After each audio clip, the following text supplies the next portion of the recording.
Tu entends un appel intérieur au changement, mais tu ne sais pas comment faire.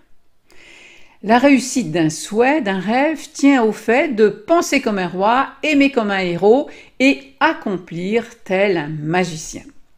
Ceci correspond aux 3 fonctions actives dans les contes merveilleux. Et dans la vidéo précédente, tu peux voir comment le roi prophétise son avenir. Dans cette vidéo-ci, voyons la mise en œuvre de la fonction héroïque en toi. Car l'humain doit vivre une quête. À force de courir après des pseudo-quêtes sans valeurs humaines, nous encombrons la terre de nos détritus. Nous devons implanter l'esprit humain dans nos quêtes. Le changement demande que se lèvent les héros en chacun de nous si nous voulons réinventer notre histoire au plus proche de nos aspirations.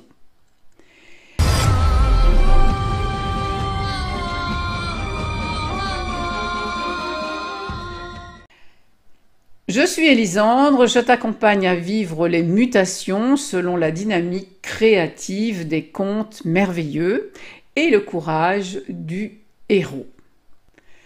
Conscient ou non, un héros sommeille en chacun de nous, mais il a besoin de certaines conditions favorables pour se révéler. Le sens mythique de l'héroïsme aujourd'hui est dévié et il a perdu crédibilité et rôle transformateur. Précisons que l'héroïsme est l'expérience intérieure en quête de son essence immortelle.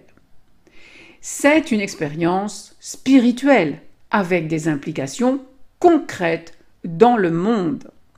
L'image conditionnée du héros qui est soignant ou pompier ou soldat a peu à voir avec le véritable héroïsme dont je parle.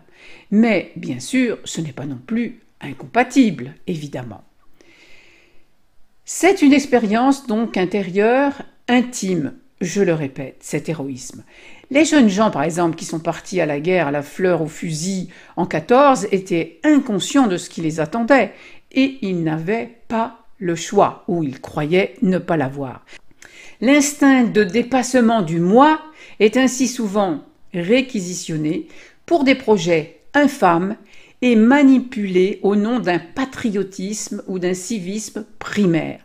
Ces pseudo-héros sont en fait pris en otage et ils reviennent souvent de leur pseudo-mission détruits dans leur âme. Ces personnes incarnent alors un stéréotype de héros et non l'archétype du héros que l'on retrouve dans les mythes et les contes. Le héros ou l'héroïne dont je parle ici est celui ou celle qui entend l'appel de son âme, ce principe vital plus vaste que sa personnalité. Et c'est par une adhésion consciente et infinie du cœur à cet appel que la quête pourra aboutir à un processus initiatique et transformateur, que Jung appelle aussi l'individuation.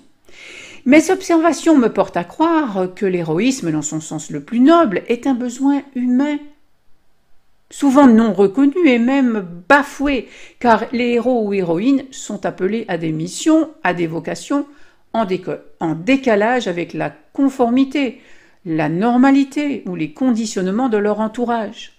La quête commence le plus souvent par une transgression à l'ordre établi, et non pas une soumission. Car s'il ne fait que reproduire pour se sécuriser ce que ses ancêtres ont fait, eh bien le futur héros, il s'aliène en ne répondant pas à l'appel de son esprit supérieur. Le futur héros prend le risque d'être atypique, original, anormal, et même parfois de paraître fou. L'apprenti héros est d'abord un individu ordinaire qui se sentira appelé par l'extraordinaire, c'est-à-dire tout simplement parce que son cœur lui fait ressentir, lui dicte.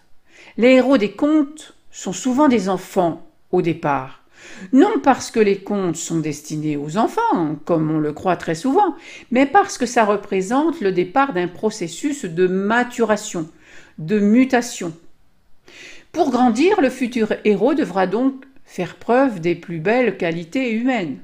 Courage, engagement, compassion, honnêteté, et ressentir une aspiration à s'élever, à se dépasser, et à dépasser le clan, le groupe dans lequel il a grandi, c'est-à-dire à sortir de son état de dépendance.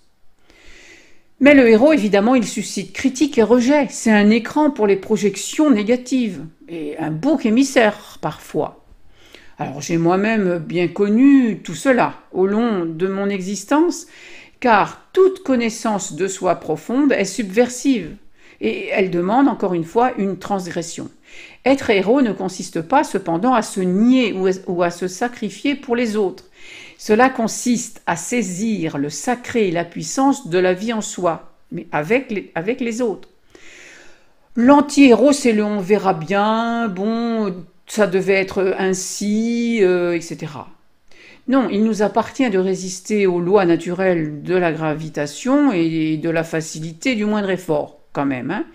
L'héroïsme, c'est un état d'être et de faire qui te relie directement et rapidement à ton contrat de naissance, à ta raison d'être. Et ça te réhabilite dans ton honneur et concrètement dans ton œuvre de vie. Alors avant de résumer cette vidéo, sache que pour marcher sur ce sentier de l'héroïsme, eh bien il faut une méthode, une façon de faire. Tu la trouves sous la vidéo, c'est le parcours héroïque, selon les contes donc, et si tu n'es pas encore prête à faire ce parcours, tu peux télécharger mon coffret offert, 3 secrets pour vivre la magie des contes. Alors pour résumer, en toi se trouve un héros ou une héroïne qui ne demande qu'à exprimer sa noblesse, sa créativité, son courage, sa bonté, son amour, sa joie, son engagement, etc.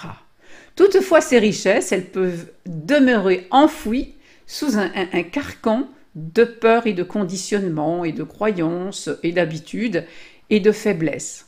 Et puis des blessures aussi emprisonnant ainsi la partie de toi qui détient ton flambeau de la liberté.